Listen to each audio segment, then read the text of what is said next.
We host Ejiro Osakede in this session. Ejiro, also known as the Energetic EJ, is a multi-talented professional in the fields of singing, training, sound engineering, voiceover artistry, podcasting, and event hosting. She is the resident MC at the Female Founders Initiative MEA and has received numerous awards for her contributions, including the She Awards and Recognition Awards. As an audiobooks creator, Ejiro has worked with notable authors like Ederenidwar, Amaka Ezi, and Adewale Richard. She is dedicated to supporting audiobook creators, narrators, and podcasters by providing content, courses, and a supportive community. Ejiro is the convener of the Becoming Summit, an initiative that inspires young individuals to become the best versions of themselves. The summit has reached audiences across Africa, Europe, and Asia. Ladies and gentlemen, with a rousing ovation, make welcome Ejiro Osakede.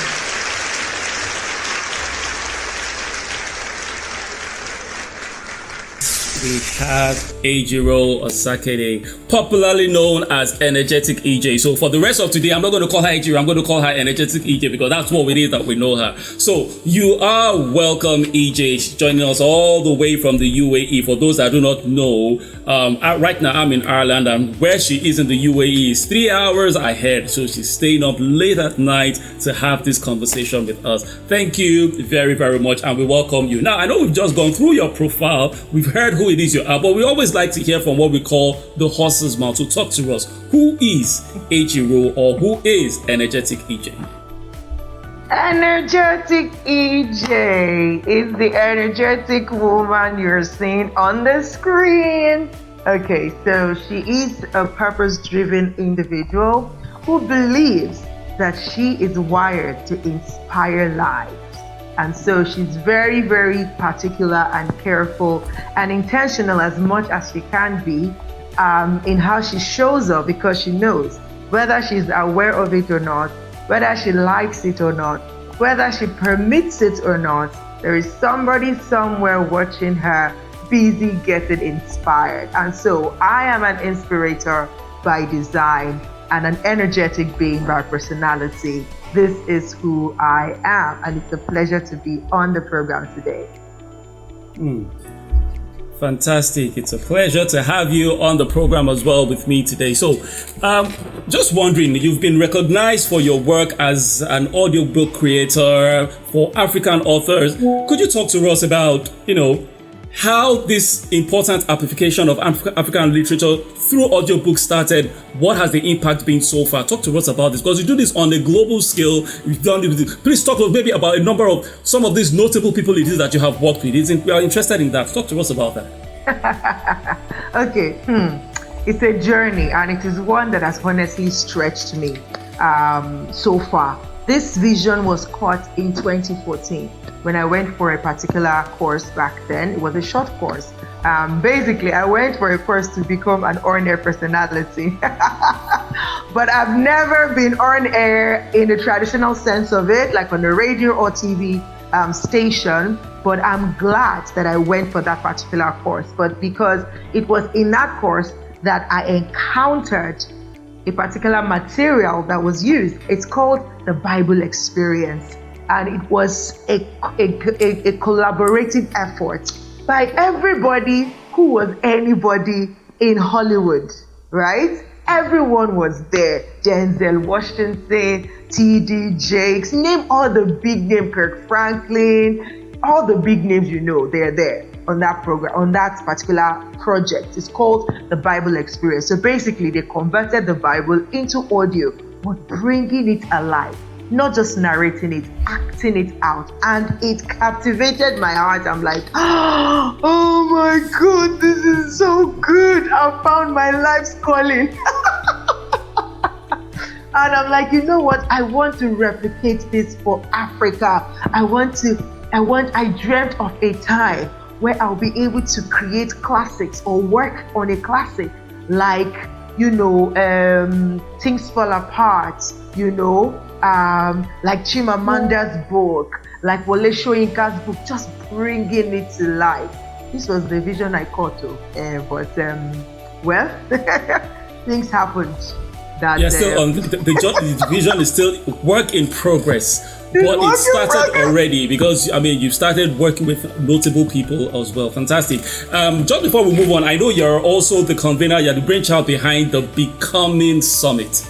Now, how does that help young individuals to harness the power of their voice to make a difference? And talk to us maybe some of the successes that you have experienced so far. Well, the Becoming Summit again is something that I just feel like all of us are becoming, just like you said right now, it's a work in progress. We are all becoming a better version of ourselves on a daily basis. And the earlier that we begin to appreciate that and be more intentional about that, the better for every one of us. So Becoming Summit was born out of, just inspiring young people to say, come, you can become a better version of yourself. And you don't even necessarily have to become like somebody else. You can get inspiration from them. You can get, motivation from them. You can even get mentorship from them, but you do not necessarily have to be like them. So far, I've conveyed 4 of those. The first 2, basically, I would say were mega. The first 2 were mega because the first one I did was in 2021. First 2 I did was in 2021. The first one was in March towards around the International Women's Day. And the second one was around June for Father's Day, to commemorate Father's Day. So it was a combination of for the women in leadership and for the men servant leadership. And I kid you not, it was a success.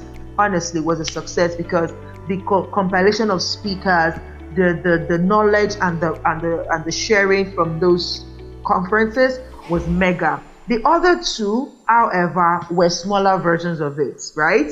But still carried the impact because again, I've seen people who come back to say, wow, thank you for putting this summit together, we got value and all of that. So yeah, it's just let's just call it one of my impact projects. That's it. Yeah.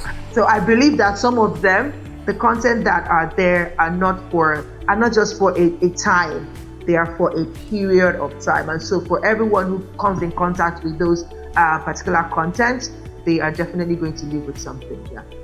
That's fantastic. Thank you very much. Okay, so the title of what it is that we're talking about today is Your Voice, Your Impact. For the benefit of someone that is wondering, what is the inspiration behind that topic? What is that all about? Can you talk to us about that? I'm a firm believer that we all have a voice and our voices are meant to impact lives. Well, we're not all meant to speak. We're not all meant to be speakers. We are not all meant to be on a stage or on a platform, but we can all make a positive impact in life. We can all impact lives that are around us. And how do we do that? We do that with our voices, right? And for me, I would say there are 2 sides to your voice. You have the vocal voice, the one that vibrates, that brings out the sound that you hear.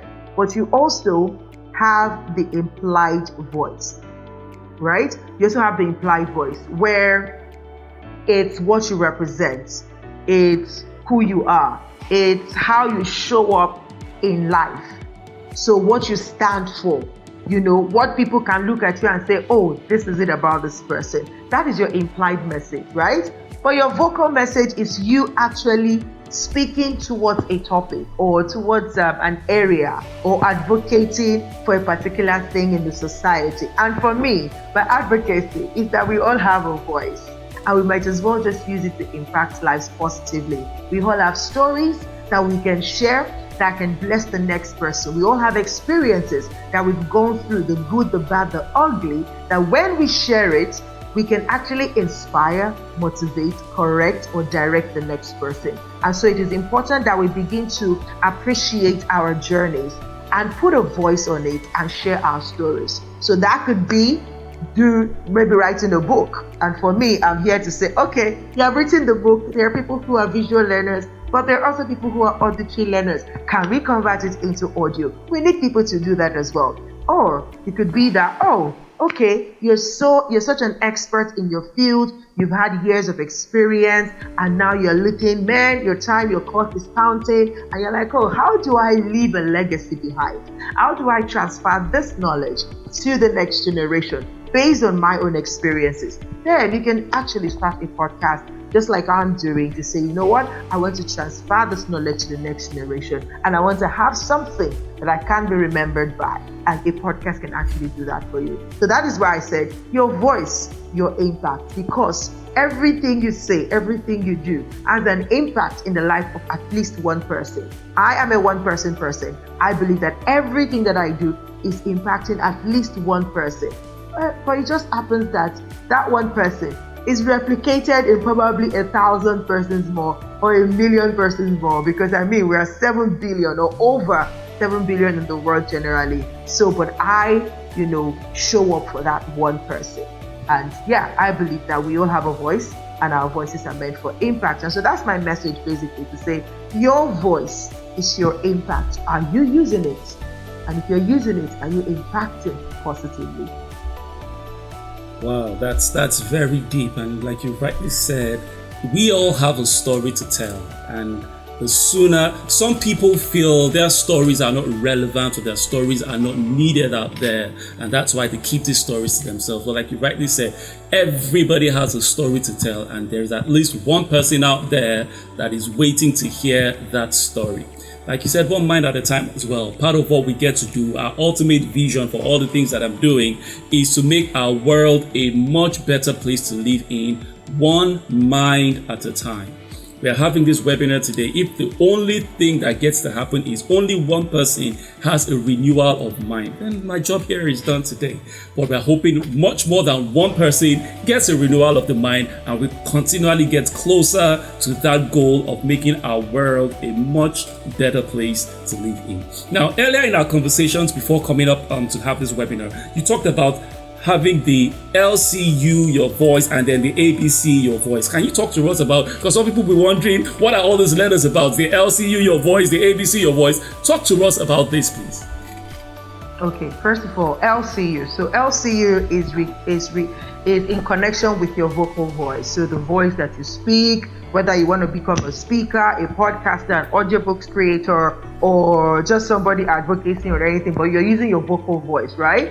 This vocal voice is your instrument too. If you want to become a public speaker, your voice is your instrument. If you want to become a podcaster, your voice is your instrument. If you want to become an audiobooks narrator, your voice is your instrument. And even if you choose the advocacy path, your voice is your instrument, because what you're doing as an advocate is speaking up for the marginalized. It's speaking up for the people who cannot speak up for themselves. And so, what do you do? If you play an instrument, what do you do with your instrument? You care for it, right? So that's what LCU stands for. First of all, you love it. A lot of people don't share their stories because they don't even love their voice. They don't love the way they sound. And so they are not confident in even speaking. It is why some people are mute, like literally mute. They are quiet. If you ask them conversation, they nod. And they just say just a little, because they don't even appreciate, they don't even like. They've not come to the point where they fall in love with their own voices. And I can empathize with them, because at one point I was there where I felt like my voice was too masculine. It sounded too masculine, It's kind of when ladies' voices are sounding very sexy, and we are sounding like brother, what's going on? And then at some point, jokingly, but this just stuck with me. Jokingly, in the gathering of, in a choir gathering, our music director at the time said, what's this? Why are you sounding like a masquerade? It was a joke. We laughed at it at the time, but I didn't know that it was such a strong force for me back then, because for me, anything that does not serve me, I am very good at packing it and boxing it away. I will not remember it, honestly. And that's why I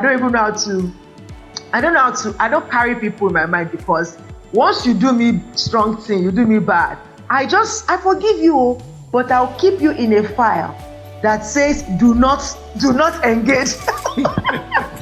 I can talk with you, I can relate with you, but I can never be close to you. I'm like that. So, but this particular, incident stuck with me. It meant that it really pained me. But at the time, I laughed about it, you see. But then I had to come to terms with it, that this is If I'm a firm believer that everything that God created was good in the original sense of it, when He created me, I was good. Yes, there was the corruption generally as men, that men fell and everything, but still, it does not mean that the actual prototype called energetic EJ now that God created was faulty. No, I am not factory defaulted, right? I am good.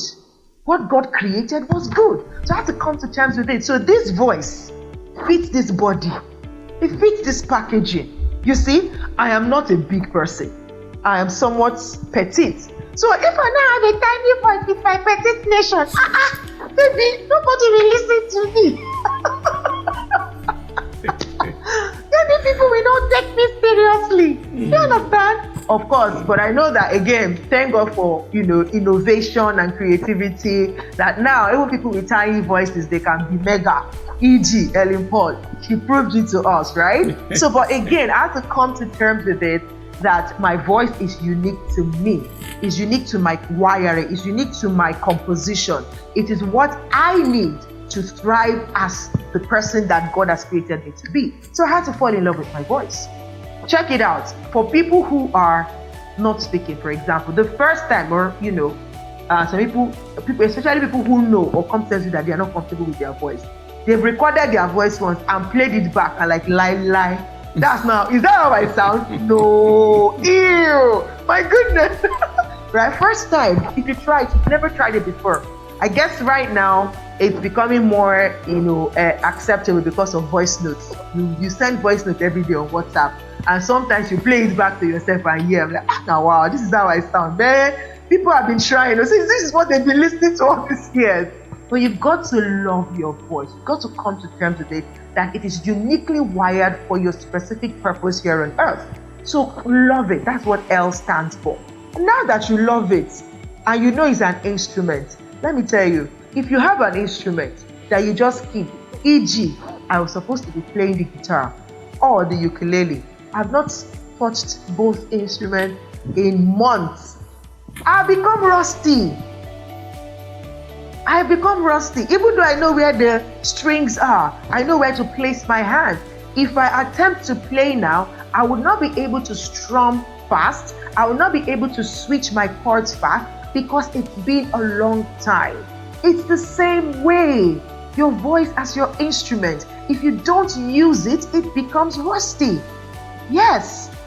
The more you use your voice, the better. Let me tell you, if you go and listen to something that I recorded in 2014, 2015, 2016, and now, 7 up, the difference is clear.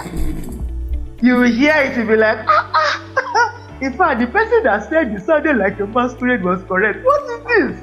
But right now, I don't sound that anymore. People listen to me now, I'm like, man, I love your voice. Yes, because me, the owner of the voice, I have loved it too. So, if it speaks to you, you are going to love it as well. Because when you love it, go and check any instrumentalist that love their instruments. There is a way that they carry the instrument.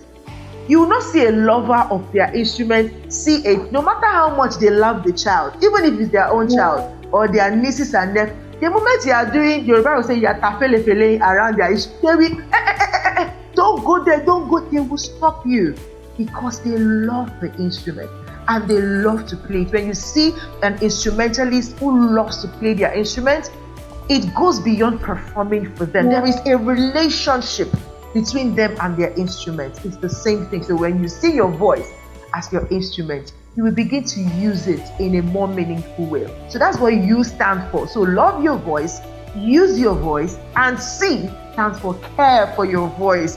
Have you seen an instrumentalist before? A guitarist, when they are bringing it out, even though it is inside box, there is a box for it. But when they want to play it, they will bring it out. They have a napkin that they will use to wipe the strings, they wipe the body. It's like, oh, my baby. It's the same thing. So you want to care for your voice. You can't be shouting anyhow all the time. Even for us who speak regularly, right? See, my water bottle is here. And I'm not going to say because I'm streaming live, I will now die of dry throat. I will say, oh, please give me a moment. Let me sip my water. Yes. Can you see? Even the difference is clear. The moment the water touches the throat, I feel alive again. Now I can fire down for the next 1 hour and not feel, it's caring for the voice. It also determines what we eat. Right now, I can't remember the last time I drank cold water. Like, I don't drink cold water. The only time I would do it is probably there is no other option and I'm in the desert. I cannot come and die of thirst because I don't drink cold water. And cold water is the only thing that is available. But cold water affects my voice. If I drink cold water or cold stuff too much, it affects my voice. So I run away from it. But that's because I'm caring for my voice. Because I know this is my instrument. Today, now, this is the third session I'm having today. I've had a podcast recording today as a guest. I just finished a session on another platform and I'm jumping on this one. And after I finish from here, I'm probably going to jump on the next one. So I have to care for it. Now that means in today alone, I have used the voice. So a day like tomorrow that I don't have too much, I have just one session to host tomorrow and it's tomorrow night. So it means that the whole of tomorrow, I'm going to be resting my voice. Even though I will be out, I will manage my voice. I will speak not too much, not too loud, not screaming, so that I can rest the voice for use for tomorrow. So again, you have to care for the voice and there are different techniques to care for your voice. You can go on YouTube and search, but just pay attention to it and pamper this instrument you have.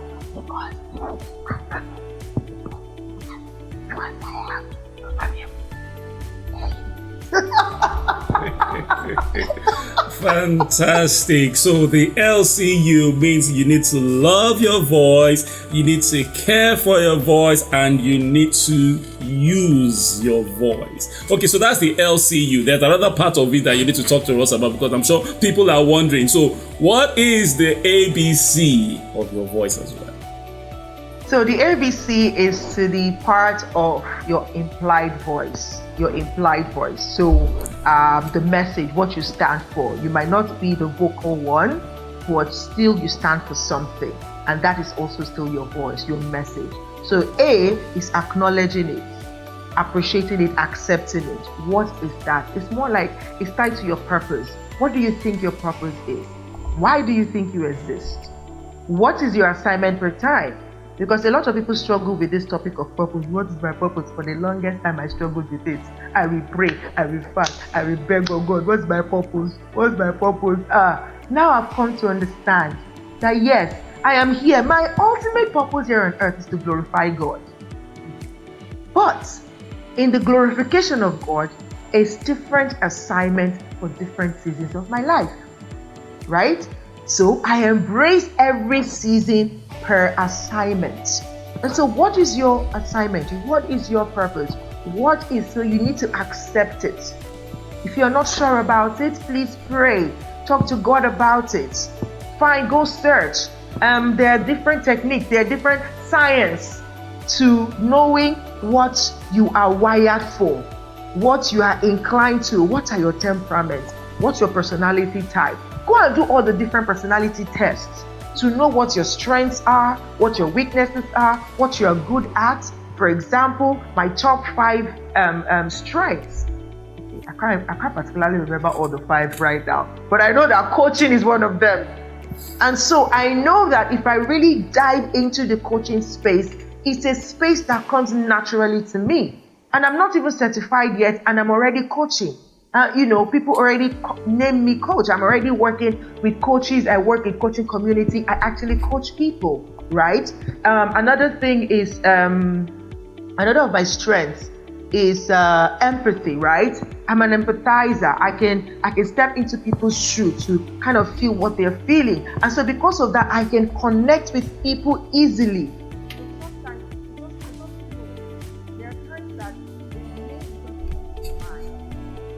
I just reach out to the person and it is right on time. And they're like, oh my God, DJ, you called right on time. I needed to speak to you. I needed the energy. I needed, So there are personality tests around it.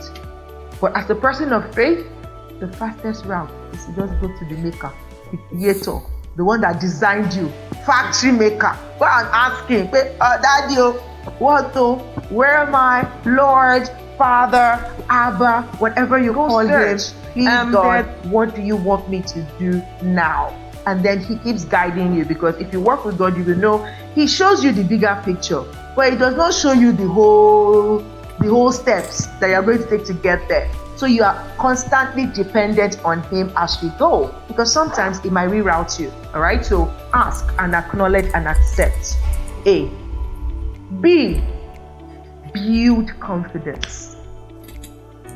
Build confidence in using your voice. Build confidence, whether you want to use your vocal voice or your implied message. So for the implied people, for example, you might not be the type of person, maybe your personality does not allow for you. You could be a melancholy person or a phlegmatic who is very slow, very relaxed, very reserved, so you don't really come out like us, that we are sanguine, we are everywhere, we want to speak, we want to talk, we're very, can see me moving my body. I cannot be talking and do like this. Like, it's dull. It's against my policy as an energetic EJ. Like someone like me, I'm a very shy person. Do you understand? You can see you're just sitting one place, you're talking, but even you that you're shy, when the talk enter, like Burna Boy song say, when the bedu enter body, right? When the talk is at the peak of it, you will see yourself gesticulating, right? So in that is that, build confidence. Build confidence. And how do you build confidence? See, the one and only way, the one and surest way is practice. It's practice. You have to keep speaking. What do you stand for? You have to make people know. Starting with your immediate relationships. You need to let them know what you stand for. You're not quiet if you are that kind of person who cannot watch other people cheat people, you can't be quiet. You can't look the other way. You have to let people understand. So, the B, build confidence. And the way to build confidence is by practicing. So if you look at that in the sense of speaking, using your vocal voice, practice. So stand in front of the mirror, practice. When you are walking on the street, practice. When you are talking to people, practice. Role play. Role play. You want to be into the voiceover artist space. Role play. When you hear adverts on TV or radio, repeat it to yourself. Like, try to act it like them. That's how people grow in their mimicry. They're able to mimic people. They're able to speak, and that is a fantastic skill. I am not skilled like that. But that's a fantastic skill, because if you want to apply that in audiobooks narration, I recently read an article of a particular veteran in the narration space, and I think the guy that did, I can't remember his name right now, but he was the one that narrated Harry Potter. Imagine one person, and he said he spent time in his preparation for that. 100, he said, no, I think it was in an interview. They asked him, like, what do you do? As I said, sometimes I'm spending time practicing my voices. He said in one particular season, he was practicing 137 voices. One person, one human being. I was like, what? Me, I'm even struggling to do 3 characters. Right? But all of that must have started from just practicing, mimicking different voices. So when they meet people, for example, they can mimic. Somebody like Trevor Noah does this very well. Trevor Noah can mimic and speak like people. It speaks like Barack Obama. It speaks like Trump. It speaks like, people that you can relate with, right? It's practice. He's been doing it over, and you can do the same thing. And that's how to build your confidence. And finally, the C is consistency. Now you've loved, you've cared, you've used your voice, you've acknowledged what you are for, you are building confidence. Please show up consistently.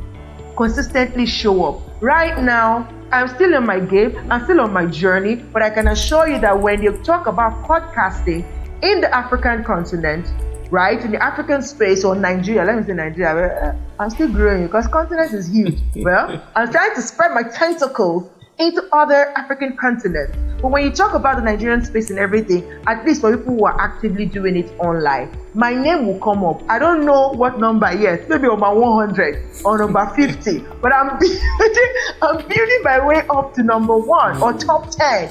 You know, when you call, who are active podcasters in Africa? And I'm saying Africa because I want to stick with that.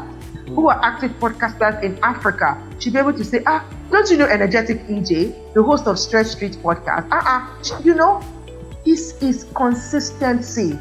In 2 weeks' time, I'm going to be celebrating my 150th episode on my podcast. That's over 2.5 years of content. And we're here. We're here for the long haul. I saw when you posted the 140 something, and I'm like, that is some high level consistency. Absolutely. And it was not easy ahead. I'm not saying consistency is easy, but it's worth it. I can celebrate the 150th now and just look back and see the journey. See, let me tell you one thing that stops people from also using their voices. They look at the end result first. They focus on the end result rather than on the journey. Now, you will look at me and say, you can go and check my numbers. You might not correlate the numbers and what I'm, but see, personally, I have grown. I have grown over the years. I have become more confident. I have become more authentic. I show up in my skin, in my glory. And you cannot dispute it when you see me, when you relate with me, when you converse with me, when you interact with me, whether you are from any planet. When you interact with me, the result or the feedback is becoming more consistent by the day. I cannot buy that in the market. I can buy followers. I can buy the numbers, but I cannot buy the result. So please, as you start your journey to using your voice, yes, see the results, have it on your vision board, look at something you're looking at, but please come back to where you are and focus on the 1, 2, 3 steps that you would take every day, every week, every month, every year that will build you up to that place. Because otherwise, what story will you tell that you woke up one morning and then you're not a viral, you can go viral, it's good to go viral, it feels good, but don't be a viral junkie. Be somebody who is building something consistently. This is really, really powerful. So you've taken us through the LCU, which is for you to love your voice, care for your voice, and use your voice. And you've also taken us through the ABC, which is to acknowledge that you have this voice, build this voice, and then be consistent with this voice. Incidentally, someone dropped a question on LinkedIn. It's actually from Pranesh. Okay, Pranesh is joining us all the way from Durban, South Africa. And he has 2 questions here. The first one, he says, is your brand a passive voice? That's his first question. Is your brand a passive voice? And then the second question, which I think you've kind of talked about when you're talking about this here, he says, what impact does confidence have in your voice? So do you want to take the first one, which is your brand a passive voice? No, I wouldn't say that. I'm active. Even my name, my brand name alone says it all. Do I look passive? I am not passive. I'm very, very active. I am the energetic EJ, one and only. Yeah, no, my brand is not passive. I am a very active person. And like I said, I'm still a work in progress, consistently growing on a daily basis, learning, unlearning, and relearning about myself, about the industry, about the branding, about what I want to be represented or remembered for when my time here on earth is done. So I wouldn't say my brand is passive. My brand is very I think what he's trying to ask is if your brand itself, not your own brand in particular, generally, if branding itself is a passive voice. Branding, well, I think it can be. It can be. Yes, it can be. Because if you're going from the angle of the implied voice, so you're just consistently putting out, maybe you're going through the images, and so you're not actively using your voice, you're not actively speaking or anything. So you're building, but you're consistent with your coloring, your design, your graphics, the kind of messages that you're putting out, articles, everything. People can look at that and come to terms with this is what this person stands for. In that way, would that even still call that passive? I am not sure. I don't think branding in itself is passive, because passive is you not doing anything actively, but it's just running on its own. I doubt that branding is passive. It is an active effort, because whether you're making it very loud or subtle, you're still putting in some effort. So I think for me, I don't think branding itself is passive. Thank you very much. And then the second question, I think you've talked about that already, but is there anything you want to add to that? It says, what impact does confidence have in your voice? It gives you it gives you more space in the room. Because when you're confident in what you're doing, in how you're showing up, it also increases your perception. And honestly, what we thrive on, and especially in this era in the online space, is perception. Like, it is what people perceive that you are, or who people perceive you are, that actually determines the value that they place on you. So when you're able to build your confidence, you are increasing your perception in the hearts of people and the minds of people, and that kind of open more doors for you. That increases the chances of people mentioning the name even when you're not in the room. Yeah. Fantastic. Thank you very much. I was just looking through some comments there. We have some people on YouTube that are loving on you. Miss Stella. Stella is joining from Dublin, Ireland, and she's loving you. Oh, wow. Thank you. So powerful. She's thank you. Really feeling your comments there. I know we have to let you go very soon, because I know you have another session coming up in the next couple of minutes. So we'll let you go very soon. But just before we do that, just wanted to find out, some people would feel right now at the level that you are, like you said, you're one of the top names to go to in podcasting in Africa. I've seen a lot of the work you're doing, even in the UAE. You've hosted massive, mega events there. But some people would think it started from there. So I want to find out, what was your first experience like on stage? Or what was your worst experience on stage? What was that point that you felt like opening the ground and falling into it? What was that like? Talk to us about that. I'm sure there are probably several of them, but pick one and talk to us about it. Absolutely. So for the first one, so I think I would say I'm blessed too, favored, because I started my journey, my stage appearances or anything, since I was very young. I think in my early years, probably between 8 and 10. In fact, before then, oh wow, okay. We've been doing this thing for so long, Jesus. Okay. No, I started quite early. That's just the truth. I started being on stages very, very early from church, right? I started as a church girl. So I've been leading small groups, from children's church and then into the adult church, and then, graduating to other churches, like going to represent your church in other churches, and then, but let's say professionally, what was my first major event? I really cannot remember, but I remember one time when, I think this should be 2000. Honestly, I can't remember the first one, but let's just think about the most embarrassing moment on stage. I think it was recent, because I said this, it wasn't like glaring, but I knew it. So it was a personal evaluation of what happened. So and it was on the biggest stage I've been so far. So it was earlier this year. One of the biggest cybersecurity conferences, JISEC, happened in the UAE, and I was one of the moderators in one of the stages. And on the second day, I was meant to introduce one of the excellencies. And I think that should be one of the major times that I've have to introduce somebody from on that high caliber. Like, he is the head of the UAE cybersecurity. Like, he's a big deal. I was shaking on that stage like, Your Excellency. I was so shaky, even him, but he was so gracious.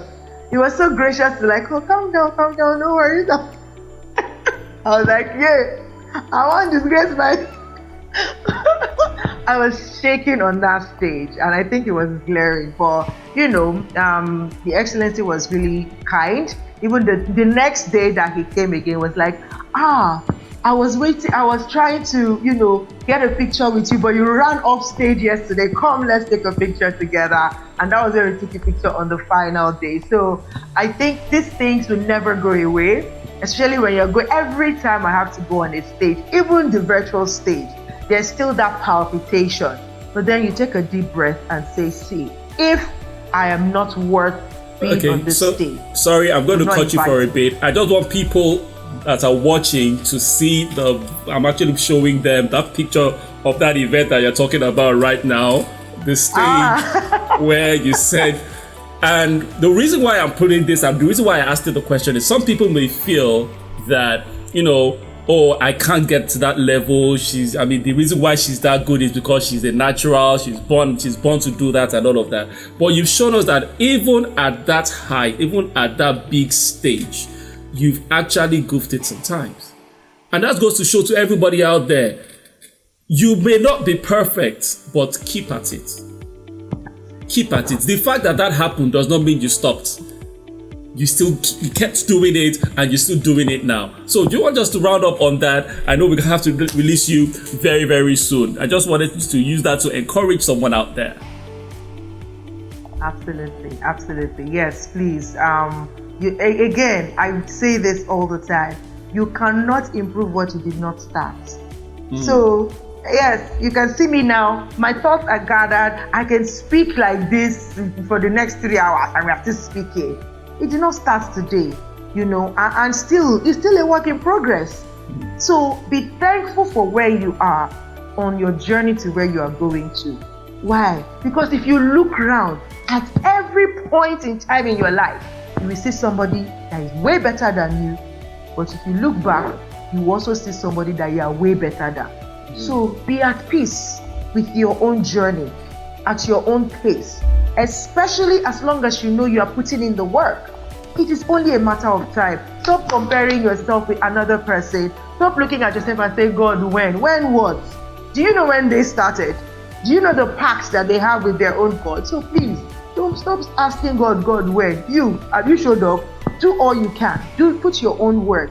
And I can assure you, if you've done anything in your life that you really put your heart into, even you can testify that you were happy with the result. So it's the same thing in every aspect of your life. So just keep practicing. If you goof, it's fine. Just earlier today, I saw a post. I saw a post by somebody I know. At some point, we're close, but we're not that close anymore. But she's a top gospel singer, and she just made the same post today to say, "See, let all of you not come and be thinking we are all perfect." No. She goofed on stage. She was supposed to carry a note, and the note was so terrible. She was screaming. And she's like, see, we are not all perfect. So it's the same thing. No matter how high up there you are, you can still goof. And so that should give you, who are just starting, to say there's a consolation for you. Again, once you come to terms with it and accept your own self-authenticate, and I would say you're good, you're bad, you're ugly, then you will be at peace with yourself, knowing that you are consistently a work in progress. So at this point where you goof, you know that, okay, I need to put in more work in this area so that I can build my confidence. And that's, again, another reason for you to focus on building instead of jumping. These are powerful words it is that you have given us. Just before we let you go, what message or key takeaway would you like for the audience to leave regarding the power of the voice and the impacts they can create with it? You are uniquely created. And I believe in that thing when, they say that nobody is talentless. And, as a person of faith, we've heard the story of the talents. There was people, some given 5, some given 2, some given 1. So even the person that was given 1, there is at least 1. So there's at least one thing that you are good at. And as we advocate for you using your voice, it might not be your voice, and it's okay. So don't feel bad. I was listening to a message by Joyce Meyer where she said that God gives us gifts, so that God gives people gifts so that it can be enjoyed by some, not to be envied or jealousy, not for you to be jealous. So if I'm saying use your voice, and in your heart of hearts you do not think that is who you are, please, by all means, admire me, support me, celebrate me for using my voice, and say, wow, energetic EJ, you are so good with this thing, God bless you. But you see me? No, this is my lane, and I am going to be exceptionally good at my lane. So as much as I advocate for voices, I am advocating for those who are convinced that they should be using their voices. And please, if you are that person, don't shut it down. You might not be there yet today. You might not even be clear about exactly what it is you want to talk about. Talk about the things that are right in front of you. And as you go on that journey, I can promise you, clarity would come, and you begin to say, actually, this is why I am here. If you go and check out whatever content or whatever, material that I have out there, I was not this articulate even 3 years ago. Energetic EJ did not exist before 2020. Energetic EJ was born in 2020. 3 years down the line, she has evolved several times, upgraded into several versions, and you can do the same thing. But first, the journey needs to start. So whatever it is that your convictions are about you making an impact, it could be with your voice or with something else, start and then grow into the better version of yourself every time. Ladies and gentlemen, she has said it all. There's nothing for me to add to that again. I told you it was going to be a wonderful and powerful session, and from all the feedback I'm getting from everywhere, it's been power-packed. Energetic EJ has brought in the energy. You see why the energy is behind or in front of the name, because there's a lot of energy attached to that.